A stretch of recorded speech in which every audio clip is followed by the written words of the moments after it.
अस्सलाम वालेकुम नाजरीन, प्रोग्राम बलूचिस्तान पॉइंट के साथ मैं हूं आपका मेज़बान सैयद अली शाह। नाजरीन, आज हम बलूचिस्तान के माली बहरान से मुतलिक आपको अंदर की कहानी सुनाएंगे और तफसील बताएंगे, वजूहात भी बताएंगे कि मामला क्या है।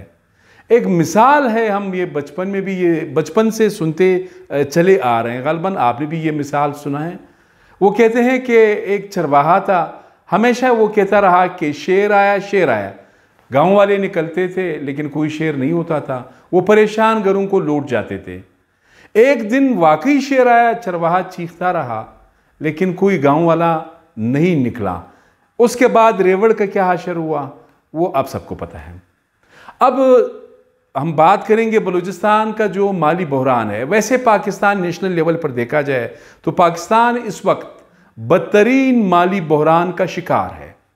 IMF है, वर्ल्ड बैंक है, पता नहीं क्या क्या चीज़ें हैं। शहबाज शरीफ साहब आए, मामला ठीक नहीं हो सके। कहते रहे कि इमरान खान साहब जाएंगे, मामला ठीक होंगे, लेकिन कुछ ठीक नहीं हो सका। बल्कि बातें अब दिवालियापन तक पहुंच चुकी है। डिफ़ॉल्ट होगा, उसका क्या इम्पैक्ट होगा उस पर कभी फिर बात करेंगे नेशनल लेवल की। लेकिन जाहिर है आपकी दिलचस्पी बलूचिस्तान के हवाले से है। वज़ीर-ए-आला बलूचिस्तान मीर कुद्दूस बिज़नजोर, बलूचिस्तान हुकूमत और वज़ीर ख़जाना ज़मरक खान अचिकज़ई बारहा कह चुके हैं कि ख़जाना खाली है, हमारे पास मुलाजमीन को तनख्वाहें देने के लिए पैसे नहीं है, फंड्स नहीं है। अब इसमें कहाँ तक हकीकत है, ये तो कई सालों से कहते चले आ रहे हैं। साबिक़ वज़ीर-ए-आला बलूचिस्तान जाम कमाल खान वो भी ये कहते रहे कि जी ऐसा वक्त आ रहा है कि हमारे पास मुलाजमीन को तनख्वाहें देने के लिए पैसे नहीं होंगे। अब कल वज़ीर-ए-आला साहब ने बहुत अहम बयान जारी किया और कहा कि NFC में बलूचिस्तान का जो हिस्सा है वफाक ने नहीं दिया है और हम इस वक्त इस पोजीशन में नहीं है कि हम अपने मुलाजमीन को तनख्वाहें अदा कर सकें। अब ये आप भी इसमें ज़ाहिर मुंतज़िर थे।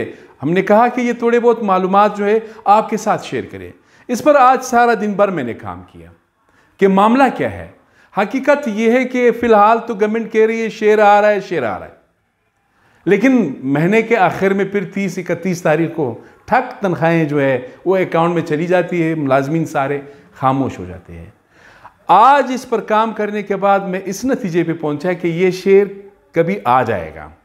साल हुआ, 2 साल हुए, 3 साल हुए, ये शेर कभी आएगा। सूरत हाल ये है कि इस वक्त बलूचिस्तान बदतरीन माली बहरान का शिकार है और गवर्नमेंट है, पॉलिटिकल पार्टीज़ है, माशाल्लाह फ्रेंडली अपोजिशन, लवली गवर्नमेंट, ये सारे अभी जो है एक पेज पर है, कोई अपोजिशन ही नहीं है। इस वक्त जो सूरत हाल है PPL के, पाकिस्तान पेट्रोलियम लिमिटेड के, ये बलूचिस्तान हुकूमत के बकाया जात है मरकज़ के पीछे, ये कोई 30 अरब रुपए से ज़ायद है। 12 चीफ मिनिस्टर ने, गवर्नमेंट ने वफाक से ये रिक्वेस्ट की है कि ये पैसे दिए जाएं, वो नहीं दे रहे हैं। दूसरी बात यह है कि मैं कोई 350 अरब रुपए ये NFC national finance commission award इसकी मद में बलूचिस्तान को मिलते हैं, जिसे फेडरल डिविजिबल पोल कहा जाता है। अब महाना ये इनको बलूचिस्तान का हिस्सा बनता है 30 अरब रुपए, तो वफाक से मिल जाते हैं 24 और 25 अरब रुपए हैं। ये बहुत बड़ा मसला है। इससे बलूचिस्तान का जो खर्चा है वो कंट्रोल नहीं हो रहा। अच्छा, बलूचिस्तान में फिर अलमिया ये है, गुज़श्ता यानी 5-6 माह से आप हिसाब लगाएं, यानी इस वक्त बलूचिस्तान के जो इस वक्त आज तक जो बकाया जात है वफाक के, वो कोई 30 अरब रुपए या 40 अरब रुपए है। बहुत ज़्यादा है। वफाक इस पोजीशन में नहीं है। आज वज़ीर-ए-आला साहब ने चेयरमैन सेनेट और वहाँ पर जो बलूचिस्तान के MNAs है, सेनेटर्स है, वफाकी वज़रा है, उनको अप्रोच किया है कि खुदा के लिए आप वफाक से बात करें, इसहाक डार साहब से बात करें। आज जो हमें ख़बर मिली कि इसहाक डार साहब जो है इस महीने के आखिर तक एक किस्त जारी करेंगे जिससे मुमकिन हो जाएगा कि मुलाजमीन को तनख्वाहें मिलेंगी। तो आप परेशान ना हो, सरकारी मुलाजमीन को तनख्वाहें इस महीने की मिलने वाली है। आगे क्या होगा वो भी हम वक्तन फ़वक्तन आपको आगाह करते रहेंगे। अब बलूचिस्तान में प्रॉब्लम क्या है? बलूचिस्तान में जो भी हुकूमतें माली इनतात, माली मुश्किलात का शिकार होती है। उनकी पहली ये कोशिश होती है कि वो अपने गैर तरक्याती अखराजात जो हैं वो कम करते हैं। हमारे यहाँ मामला उल्टा है। हमारे यहाँ गैर तरक्याती अखराजात जो है उनमें इजाफा किया जाता है, तरक्याती अखराजात कम किए जाते हैं। इस वक्त आज जो मैंने महकमा ख़जाना से कुछ साबिक सेक्रेटरीज ख़जाना है उनसे भी मैंने बात की। उनका कहना है कि इस वक्त बलूचिस्तान गवर्नमेंट सिर्फ तनख्वाहों और पेंशन की मद में माहाना 20 अरब रुपए से ज़ायद जो है वो पे कर रही है, अदा कर रही है। 2025 में ये रकम 26 या 27 अरब तक पहुंचने वाली है। अच्छा, बलूचिस्तान हुकूमत का अपना कोई रेवेन्यू यानी न होने के बराबर है। यानी 100% अगर आपका बजट है, 613 अरब रुपए का बजट पेश किया गया। बलूचिस्तान हुकूमत ने दिखाया कि जी हमारा जो खसारा है वो 70 अरब रुपए है या 72 अरब रुपए है, लेकिन हकीकत यह है कि यह खसारा 150 अरब रुपए से ज़्यादा है। बलूचिस्तान हुकूमत ने यह दिखाया है कि हम 2022-2023 जो माली साल है उसके दौरान हम यानी बलूचिस्तान हुकूमत की अपना जो इनकम है, जो कमाई है, 110 अरब रुपए जाहिर किए गए हैं। हकीकत यह है कि ये 27-28 अरब रुपए से ऊपर नहीं होता है। अच्छा, इसमें दिलचस्पी लेंगे कि बलूचिस्तान गवर्नमेंट का रेवेन्यू इनकम कहाँ से है। सबसे ज़्यादा इनकम जो है इस वक्त बलूचिस्तान रेवेन्यू अथॉरिटी, BRA जिसे कहा जाता है। अब सूरत हाल ये है कि BRA का मसला ये है कि 2015 में ये अथॉरिटी जो है वो कायम की गई है।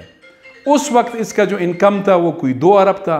आज सूरत हाल ये है कि बलूचिस्तान रेवेन्यू अथॉरिटी का जो इनकम है वो 20 अरब रुपए से ज़ायद है। बाकी जो 7-8 अरब रुपए तमाम डिपार्टमेंट्स मिला के ये पैसे जो है हुकूमत बलूचिस्तान को मिल रहे हैं। तो कहने का मकसद ये, बलूचिस्तान गवर्नमेंट के पास जो ज़्यादा पैसे आने चाहिए वो माइंस एंड मिनरल्स से आने चाहिए, मादनियात से आने चाहिए। अब अगर आप सऊदी अरबिया की बात करें कि इनकम क्या है, तो तेल है। अब चाइना है, अमेरिका है, इंडस्ट्रीज़ है, टेक्नोलॉजी है, सारी चीज़ें हैं। अब बलूचिस्तान की अगर हम बात करते हैं या पंजाब की बात करते हैं तो हम एग्रीकल्चर की बात करते हैं, इंडस्ट्रीज़ की बात करते हैं, कराची में टैक्सेशन की बात करते हैं, रेवेन्यू की बात करते हैं। बलूचिस्तान में मिनरल्स है, लेकिन अजाब क्या है, जगह जगह चेक पोस्ट है। माइंस एंड मिनरल्स जो है उनका कोई हिसाब किताब नहीं है। माइंस और मिनरल्स के जो पैसे हैं वो चंद जेबों में जा रहे हैं, अवाम उससे मुस्तफीद नहीं हो रहे हैं। साथ ही रेवेन्यू डिपार्टमेंट है, पटवारी, कानूनगो, तहसीलदार, सेटलमेंट ऑफिसर, ये पैसे कहाँ जा रहे हैं ये आपको भी पता है। यानी रेवेन्यू डिपार्टमेंट, एक्साइज डिपार्टमेंट और माइंस एंड मिनरल्स और बलूचिस्तान के तमाम डिपार्टमेंट्स मिला के 10 अरब रुपए नहीं कमाते हैं। हालांकि आपको पता है रोजाना प्रॉपर्टी का लेन देन होता है। ये पैसे अगर गवर्नमेंट के पास चले जाएं, बलूचिस्तान जो है अमीर हो सकता है और तनख्वाहों का फिर कोई मसला नहीं होगा। नई वैकेंसीज, नई असामियाँ भी पैदा की जाएंगी। बेरोज़गारों को रोज़गार मिल सकता है। जिनकी तनख्वाहें कम है, तनख्वाहें ज़्यादा हो सकती है, सब कुछ हो सकता है। लेकिन इधर सिस्टम बड़ा ख़राब है। माइंस एंड मिनरल्स आप अंदाज़ा लगा, सिर्फ कोयले को उठा ले या दिगर जो माइंस है, जगह जगह जो है उनसे बते तो लिए जा सकते हैं लेकिन टैक्स नहीं लिया जा रहा। बलूचिस्तान रेवेन्यू अथॉरिटी BRA 2015 में कायम की गई। आज इसका जो इनकम है सालाना 20 अरब रुपए से ज़ायद है। तो ये अच्छी बात है। इस तरह के इदारे आप कायम करेंगे। कब तक आप इस्लामाबाद से खैरात मांगते रहेंगे? इस वक्त हमें यह भी इंफॉर्मेशन मिली है कि जो प्लानिंग एंड डेवलपमेंट डिपार्टमेंट है, अक्सर जो फ्रेंडली अपोजिशन है या लवली गवर्नमेंट है, इन्होंने बहुत ज़्यादा फंड्स रिलीज़ किए, इसीलिए तनख्वाहों के लिए पैसा नहीं बचा।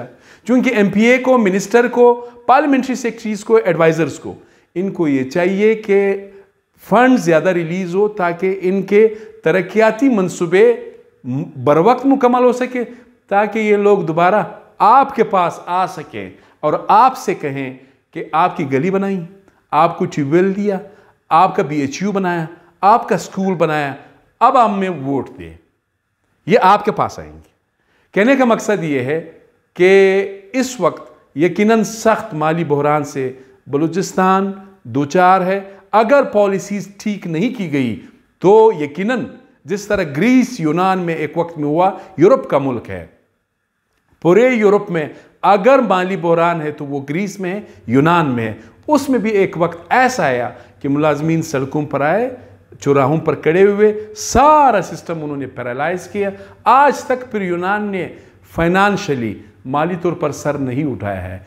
तो अगर आपने सवालात नहीं किए, हमने सवालात नहीं किए, पॉलिटिकल पार्टीज ने सही फैसले नहीं किए, मेरे ख्याल में ये दिन फिर बलूचिस्तान में आ सकता है कि मुलाजमीन को तनख्वाहें मिलने में बहुत बड़ा मसला होगा। तो इस वक्त शेर नहीं आ रहा है, ये वैसे ही आपको डरा रहे, इस वक्त ये बंदोबस्त कर सकते हैं, इनके लिए कोई मसला नहीं है। अपने मेज़बान सैयद अली शाह को इजाज़त दीजिए। अल्लाह हाफ़िज़।